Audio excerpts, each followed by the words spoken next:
Hi everybody, it's Matteo Miro here, and I'm here to show you Padlet, a useful classroom tool. Basically, I would describe Padlet as sort of a big whiteboard where you can sort of put sticky notes, and the sticky notes can be anything on the web or any sort of resource that you make, whether it be audio or video or links to things on the web or things on your computer. That's basically Padlet. It's very collaborative, it's very visual, it's very nice. Quite fond of it. So you're gonna want to Google Padlet and then hit that first link, and you'll be on a page that looks like this in 2022 anyhow. And if you don't have a Padlet account, feel free to pause the video and click sign up for free, and you'll be rolling real soon. If you do have an account, you can log in, and you'll be on your dashboard, and it looks something like this. Now, I do want to mention that there's free accounts and there's paid accounts. As usual, this is sort of the way things go. If you have a free account, you can basically have 3 Padlets going at once. So if I click down here in the 3 dots, it says I got 2 out of 3 Padlets used. And that's kind of like, oh, that's not very useful. It still is useful because you can archive one of your Padlets and it'll just go in this folder. So you can still use it again later. And now I've just freed up one of my Padlets. When you're on your dashboard, you can click on gallery. And basically, these are just Padlets that are in the community. So I think you can generally go Google online for Padlets. Like you can find Padlets online. I do believe. So these are just examples that they have. But here's one for education. So a bunch of different topics, just to give you an idea of what you can do.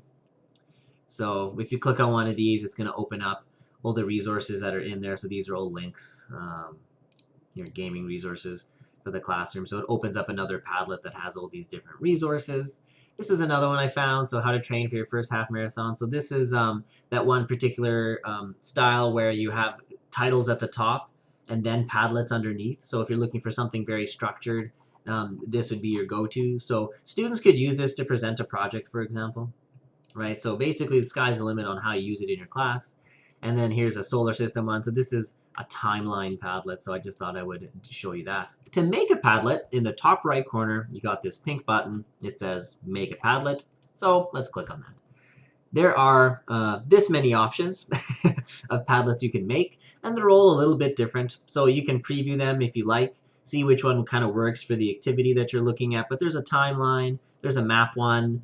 The other ones are sort of just the way the information's arranged. So in a wall, sort of in a stream, like one post after the other in a grid.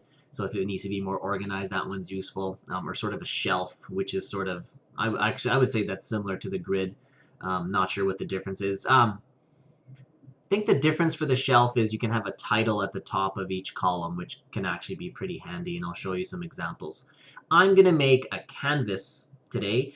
So canvas just means you can drag your Padlets anywhere you like all over the screen, so it's kind of handy if you're making something that's more free-flowing. Now, I clicked on Create, and you have a couple options that you can change before you get rolling. Padlet will automatically throw in an image here, so you can change that later if you like, but give it a title. I'm going to say Padlet Demo. You can give it a description if you like. I'm just going to say for class, whatever. You can change the icon. The address here is just essentially the URL to your Padlet. So you can see it's up here. It's also down here. Now for appearance, there's lots of different options. So colors, pictures, upload something from your computer, whatever you like.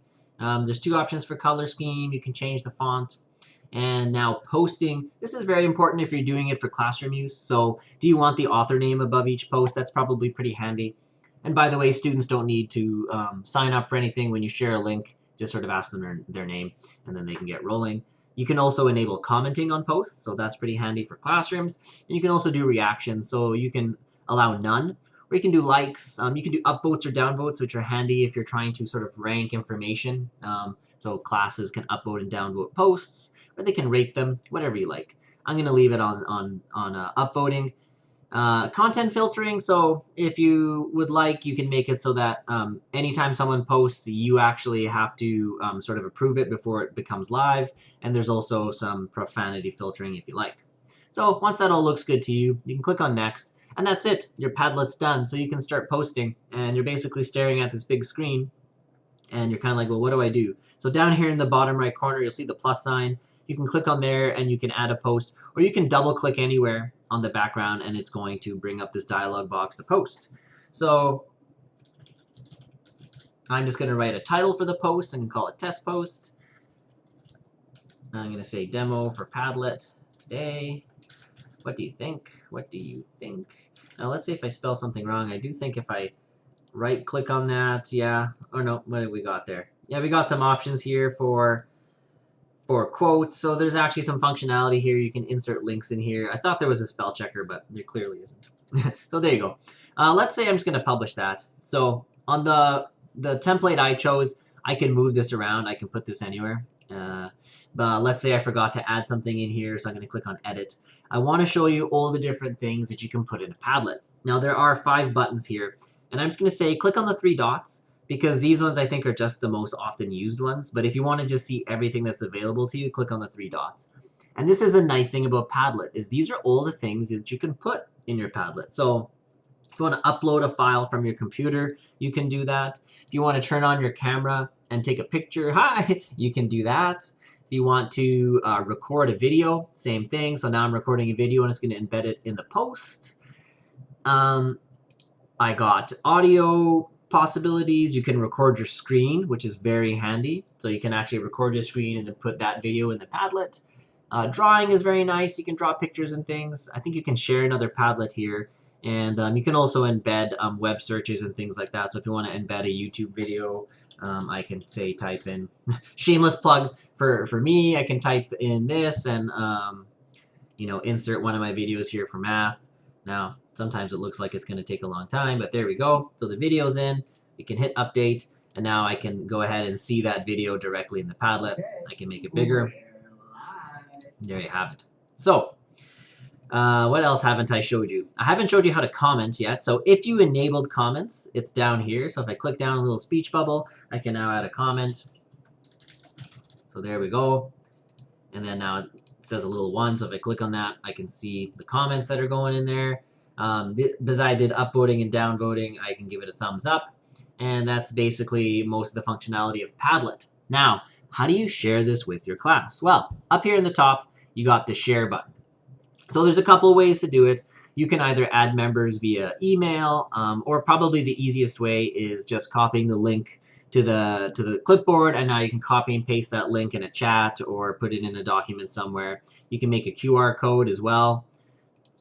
There's basically all these options on how to share it. When you're done, you can also save your Padlet as a PDF, so that can be handy. Obviously, can't save a video as a PDF, but depending on the Padlet, that might be appropriate. And the last thing I'll talk about is the privacy. So if it's secret, that just basically means that you have to share the link for anyone to get access to it, essentially. And it says visitors can write. You can change the privacy, so there's a bunch of different options here. Just keep in mind that if you go public, then anybody can see it. And you can also change the visitor permissions, whether you just want them to be able to read or write or edit. So those are basically all the options there. So thanks very much for watching. I hope you enjoyed this video and that this is a useful tool to you. Talk to you later. Bye-bye.